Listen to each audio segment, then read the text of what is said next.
Good morning, students. Welcome to English Kumar Bharti class. Children, today we are going to see a poem from Unit 4, that is 4.4, The Height of the Ridiculous.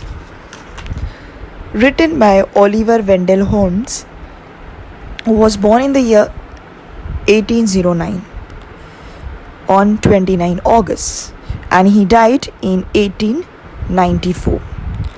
Children, Oliver was born in Cambridge in the United States. Now, let us see what is his poem about. His poem, The Height of the Ridiculous. Now, ridiculous, first let us understand the meaning ridiculous. Ridiculous means foolishness, okay? Very funny. So, as I told you the meaning very funny, so of course this is a humorous poem, that is funny poem written for entertainment. Okay, it is written with plenty of funny expressions, and the main purpose of writing this poem is to simply entertain the audience, that is the readers of this poem. So let us see the actual poem. I'll be reading stanza wise and explaining you simultaneously. So the first stanza says, I wrote some line once on a time in a wondrous merry mood, and thought as usual men would say they were exceeding good. Children, here wondrous means wonderfully, merry means happy mood, and exceeding means extremely. So this stanza conveys that Oliver says once upon a time, when Oliver was in a very delightful, or I can say in a very wondrous happy mood, he decided to write some lines. Okay, as he was a writer, so he decided that he will write some line because he was in very good mood. And when he was writing those poetic these lines, he assumed that as usual, men means people, would appreciate his writing. That means he is trying to say that my writing was liked by everyone. Okay, so I am pretty sure that when I'll write this line, and when these lines will get printed, all the men, that is all the people, would appreciate me for this writing too, because my writing is very good. Now here writing means not handwriting, it means his style of writing. So let's see the second stanza. They were so queer, so very queer, I laughed as I would die. I'll bet in the general way, a sober man am I. Here queer means funny, very funny. Albeit is an old English word that is for although. General way means generally, and sober means serious. Okay. So, in the second stanza, the poet says that the lines which I wrote were so funny. It was very strange and funny lines. Okay, that I thought when I'll finish my writing and I'll read, I would die of laughing. No doubt, as I'm writing, then too I'm laughing. But once I'll finish my writing and I'll reread my poem, then I'm gonna die of laughing. He's saying that although generally I'm not that funny kind of a person, I'm a very sober person, very serious type of a person. But because of these funny lines, he would die due to the fit of laughter. Now he is saying he would die. Here he is exaggerating. What do you mean by exaggerate? That is hyperbole. He is exaggerating the sentence, the line that I would die, just to make the poem more funny. I hope you understand. Moving to the third stanza. I called my servant and he came. How kind it was of him to mind a slender man like me, he of the mighty limb. Okay. Mind means to look after. Slender means slim or thin. And limb means muscular, strong man. So he is saying, when I finish my writing, after finishing the writing, I call my servant. And now the poet is appreciating that servant, that my servant is very kind. Okay? Why? Because being such a muscular and strong man, he is looking after me, who is very thin. He take orders from me. Like I am calling, a thin man is calling a strong man. That means he is trying to appreciate his servant, that my servant being so muscular takes my order. He follows my instruction, whereas I am so thin in front of him. Yes? Let's see ahead. And after calling his servant, let's see what the poet says to his servant. These to the printer I exclaim, and in my humorous way I added as a trifling jest, there will be the devil to pay. Now, here exclaimed means asked. Trifling jest means in a funny manner. And devil to pay is a phrase that means a lot of trouble. So the poet has called his servant has come, and now the poet is telling to his servant, these to the printer I ask.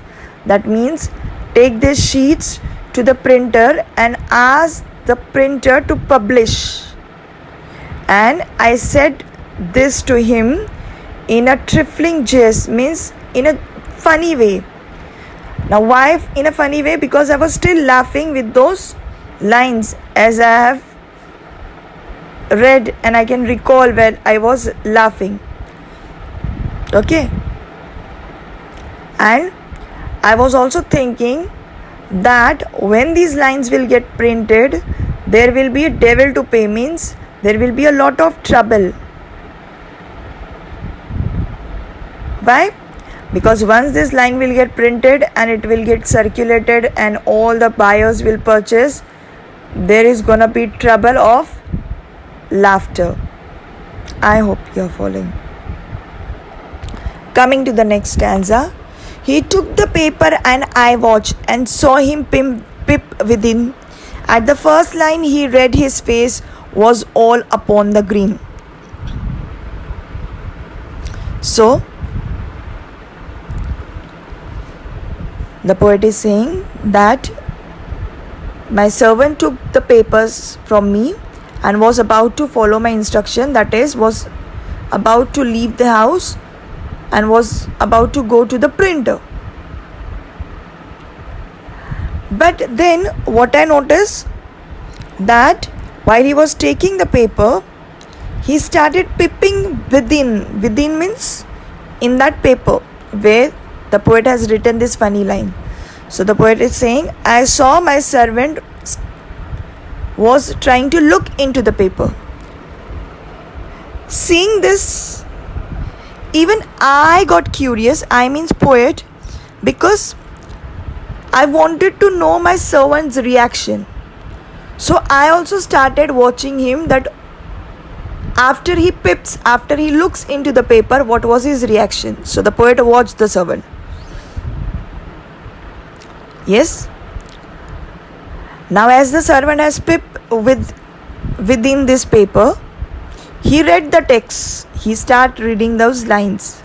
And here, the poet is predicting by seeing his expression that on which line he is giving this expression.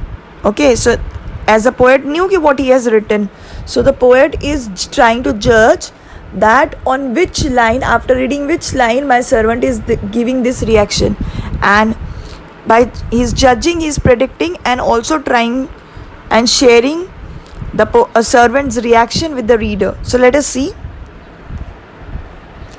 He is saying, I think at the first line he read, his face was all upon the green.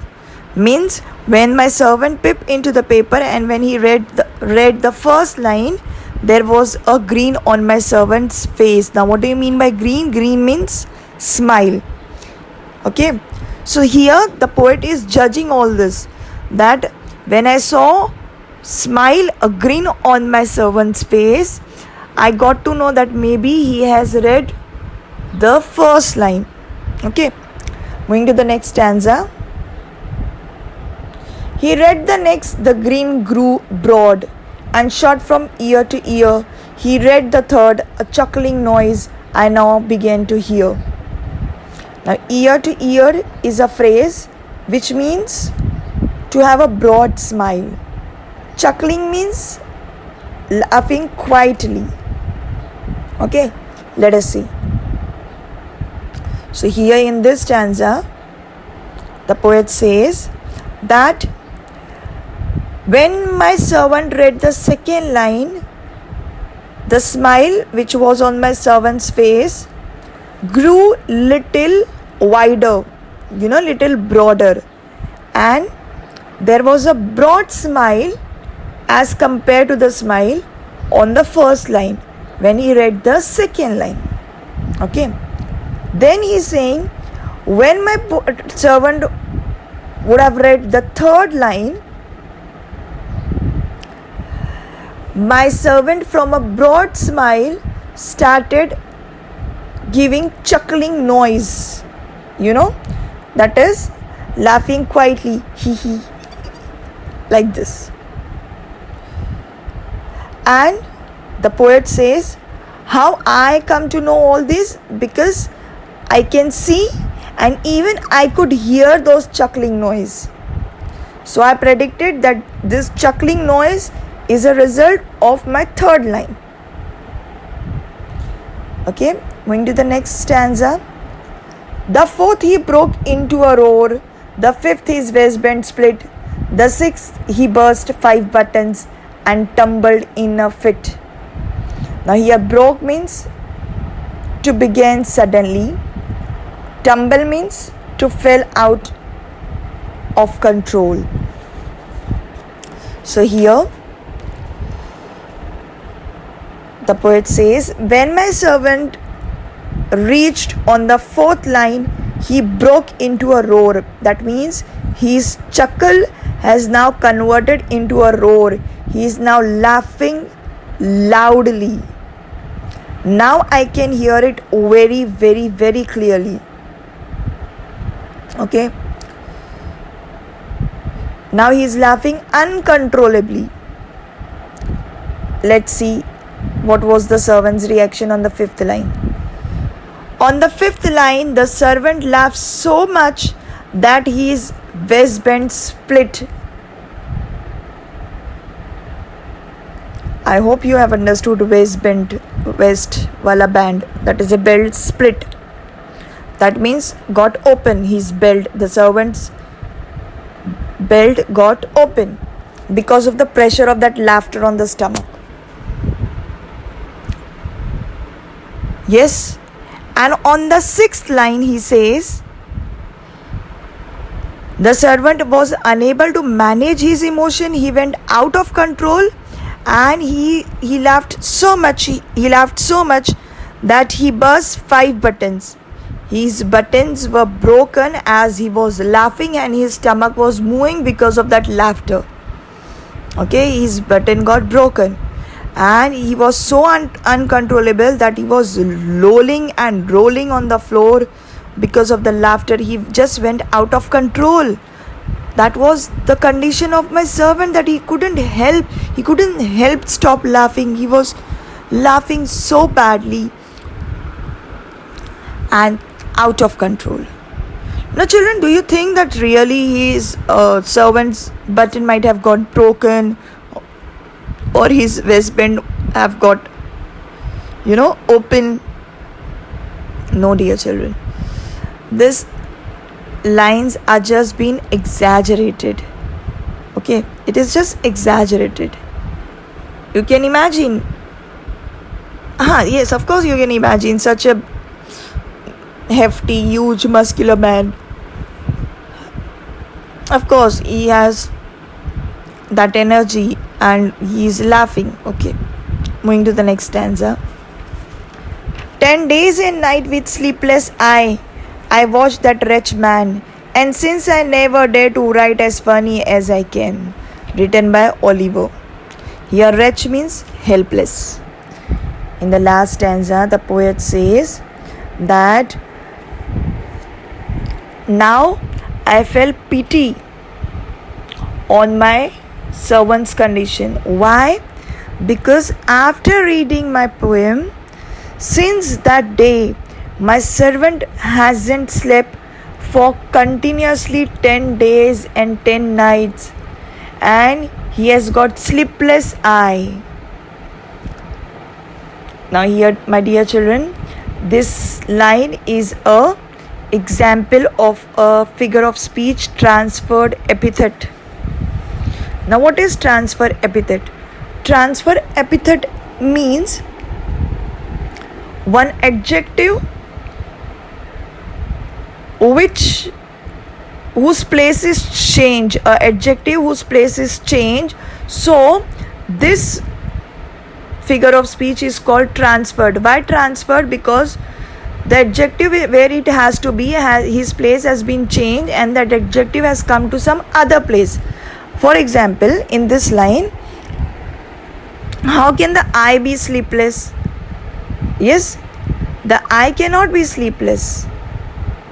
The poet was sleepless, but he is saying, I watch my, or I can say, those night of, sorry, not the poet, the servant, or I can say, those nights of my servant was sleepless. But he is saying that there was sleepless eye. So that means this adjective, sleepless is adjective, is being transferred from its original place to some other place, and that's the example of the figure of speech transfer epithet. So he is saying that my servant's condition is become so helpless that I feel pity on my servant. Why? Because he has not slept for 10 days and night. He's awake because he's so much involved in that laughing. And the poet says that I feel pity that my servant has gone with all these things, being so strong person. So by seeing my servant's condition, I decided that I wouldn't dare to write as funny as I can. Means I will not write so funny poems which will spoil someone's life. Like I am getting pity on my servant that he is not slept for 10 days and 10 nights, and from next time I'll not write such lines. Okay, so dear children, this was the poem. I hope you have followed it. Of course it was very funny poem. If you imagine the servant and his expressions, of course you are gonna enjoy a lot. So it was full to entertainment poem. This poem was written only with that purpose, that is to give entertainment to the reader. So that was all about the poem. Hope you have understood. We'll try to meet you soon with a new video. Till then, take care. Goodbye.